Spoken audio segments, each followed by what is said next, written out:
Salam anak-anakku semuanya, dimanapun kalian berada, semoga kalian tetap kuat, tetap sehat, tetap semangat dalam mengikuti pembelajaran di masa pandemi ini. Baik, semuanya siapkan diri, kita akan memulai pembelajaran kita, namun kita awali dengan doa. Mari kita berdoa. Bapa di surga, di dalam nama Tuhan Yesus, kami mohon hikmat yang daripada-Mu, supaya kami dapat mengerti pembelajaran kami di hari ini. Dan pembelajaran ini boleh berguna bagi masa depan kami. Di dalam nama Tuhan Yesus kami berdoa. Amin. Ya, anak-anakku sekalian, tema kita hari ini adalah gereja sebagai umat Allah yang baru.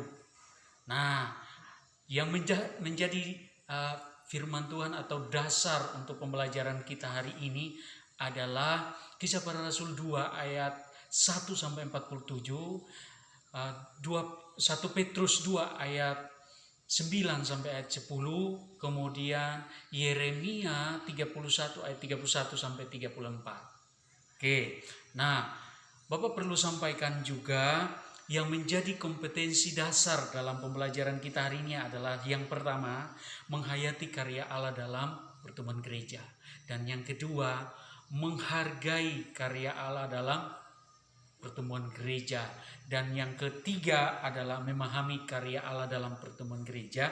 Dan yang keempat adalah menelaah karya Allah dalam pertemuan gereja. Oke, dan yang berikut adalah indikator dalam pembelajaran kita hari ini. Ya, yang menjadi indikator dalam atau tujuan pembelajaran bagi kita hari ini adalah yang pertama, membedakan gereja yang hanyalah gedung atau gereja yang adalah orangnya.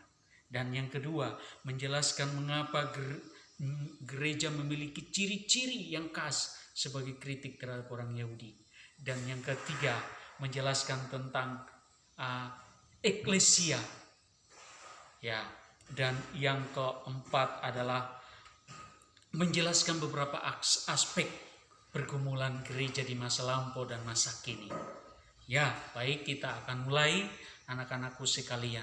Bapak perlu jelaskan, kalau kita sudah baca dari Kisah Para Rasul 2 ayat 1 sampai 47 jelas bahwa gereja mula-mula terbentuk ketika ada Pentakosta atau pada hari pencurahan Roh Kudus, di mana semua orang percaya dicurahkan Roh Kudus, menerima Roh Kudus, kemudian mereka memberi diri untuk dibaptis, kemudian banyak orang menjadi percaya melalui pemberitaan firman Tuhan, dan mereka mulai bertekun dalam pengajaran-pengajaran Rasul, mereka bertekun dalam persekutuan. Nah, disitulah gereja pada mulanya terbentuk, ya. Dan di situ juga dalam Lembaga Alkitab Indonesia memberi judul pada perikop yang terakhir di situ, jemaat mula-mula, ya. Nah, jadi saya mau katakan bahwa berdasarkan arti kata gereja, yaitu tertulis di dalam 1 Petrus 2 ayat 9 sampai ayat yang ke-10. Ya, jelas ya? Oke, jadi gereja adalah umat Allah yang baru. Gereja adalah umat Allah yang baru. Kenapa? Inilah yang menjadi kritik terhadap orang Yahudi. Karena orang Yahudi menganggap bahwa bait Allah, gereja itu dalam bentuk fisik. Tetapi di dalam perjanjian baru yang kita pahami, gereja adalah orangnya.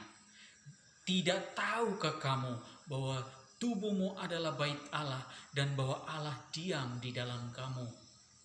Ya, 1 Korintus 3 ayat 16, kemudian 1 Korintus 6 ayat 19.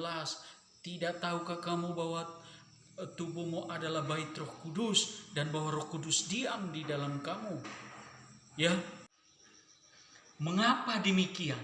Mengapa Bapak mengatakan bahwa gereja itu adalah orangnya, bukan lagi gedung?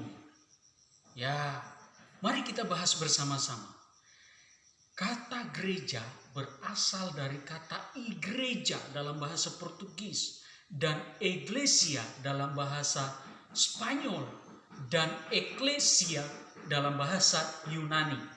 Ek artinya keluar dan klesia atau kaleo artinya memanggil. Dengan demikian disimpulkan bahwa gereja atau eklesia adalah orang-orang yang dipanggil keluar dari kegelapan kepada terang Tuhan yang ajaib. Jadi gereja adalah orang-orang yang dipanggil, orang-orang yang dipilih, orang-orang yang dikuduskan. Nah, orang-orang akhir dari pembelajaran kita hari ini, Bapak ingin berikan satu tugas, yaitu jelaskan mengapa Anda disebut gereja. Berikan alasan Anda. Ini satu tugas yang dikerjakan di rumah, kemudian dikumpulkan atau di-share ke Bapak. Oke, selamat mengerjakan satu tugas ini. Tuhan Yesus memberkati kalian semua. Amin.